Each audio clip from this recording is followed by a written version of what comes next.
Le personnel de la présidence de la République a présenté lui aussi ses vœux de nouvel an au chef de l'État.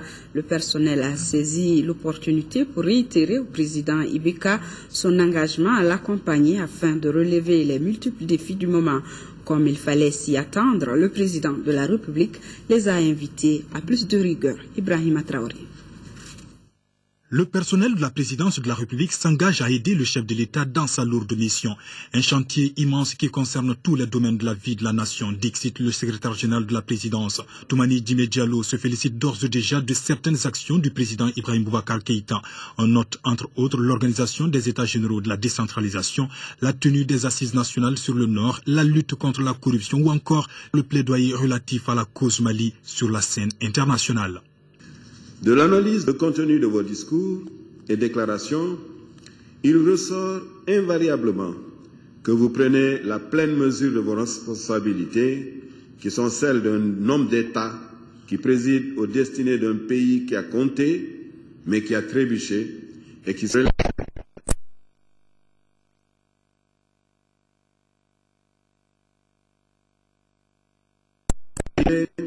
Vous avez des ambitions réalistes.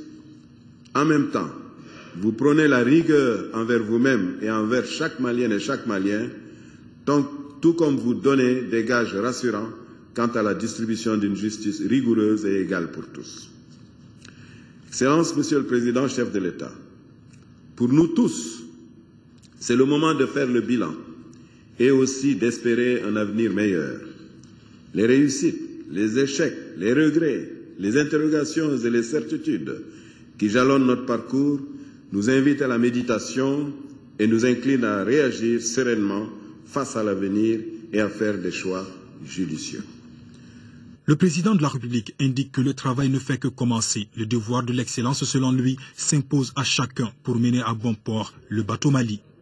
Chers collaborateurs, je voudrais encore une fois vous rassurer. Je ne voudrais que personne se dit, il va me faire un sort, il va faire... Je ne suis pas venu pour ça.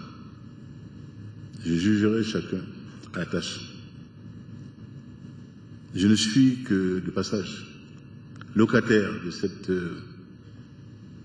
bâtisse de la nation malienne, de ce palais de la nation, en mission nationale pour faire en sorte qu'aucun Malien ne se sente orphelin dans son pays au motif qu'il n'est pas de telle ou telle engeance. Point de cela. Je l'ai dit, je ne dois être ici à aucun parti politique malien en particulier. Et à aucune force d'argent de ce pays. Aucune. Je dois être ici à Allah subhanahu wa ta'ala et à l'ensemble des Maliens. Toutes tendances confondues, toutes races confondues. Ceux qui me donnent une mission singulière, peut-être pour la première fois dans l'histoire de ce pays, conscient de cela et des responsabilités que cela crée en moi, je ne serai pas l'homme d'un clan, d'un parti, d'une famille politique, non, sûrement pas. Il y aura une majorité présidentielle. C'est le choix des Maliens. Mais ceux qui n'en seront pas ne seront pas moins des Maliens. Et leurs droits seront préservés, totalement préservés. Je cherche l'intelligence des cœurs. Je cherche la communauté nationale autour d'un projet porteur pour le pays, qui nous fasse avancer. Je ne connais aucune nation dans l'histoire mondiale qui ait pu faire un bon parcours historique sans un cap et sans un mythe fédérateur quelque part. Le mien, c'est quoi? C'est ressusciter quelque part cette gloire du Mali, la grandeur du Mali. Sa présence ainsi au monde, pas une présence mégotée, pas une présence mendiée, pas celle de ceux qui rasent les murs, pas celle de ceux qui tendent la sébille, mais des nations qui sont debout dans la tempête, qui avancent avec fierté, avec gloire vers leur destin. Voilà ce que je souhaite à ce pays. Et vous, vous avez mission, vous avez charge de m'aider à conduire le bateau Mali vers ce port-là. Et vous le ferez. Vous le ferez, ou alors là, vous ne serez pas dans le bateau. C'est clair et net. C'est clair et net. Ce sera la seule condition de votre présence à mes côtés. Les attentes des Maliens sont donc nombreuses et les défis à relever restent multiples. Et le chef de l'État de saisir cette opportunité pour demander à ses collaborateurs de préparer dès maintenant la prochaine rencontre Afrique-France qui se tiendra à Bamako en 2016. Alors que nous n'y attendions sûrement pas, étant dans la situation qui est la nôtre aujourd'hui, sorti à peine d'une crise rare pour un pays, qu'un pays aura rarement connu, multiforme. Alors que nous cherchons encore, voilà que nous nous gratifie, honneur redoutable, privilège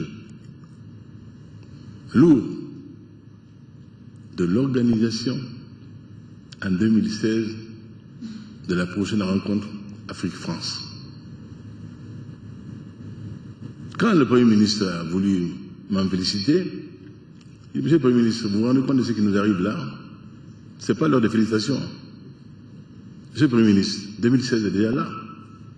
Monsieur le Président, on a le temps. Je dis, Monsieur le Premier ministre, ne répétez jamais ça. On n'a pas le temps. Le compte à rebours commence au moment où il a été dit rendez-vous au Mali à Bamako en 2016. Tout cela pour vous dire que l'équipe que vous êtes n'a pas droit au repos une seconde. Une seconde. Au cours de la cérémonie, hommage a été rendu à Birama Diallo et à Ousmane Tienta de la présidence qui font valoir leur droit à la retraite. Le président de la République a également demandé d'observer 1 minute de silence à la mémoire de tous les patriotes qui nous ont quittés.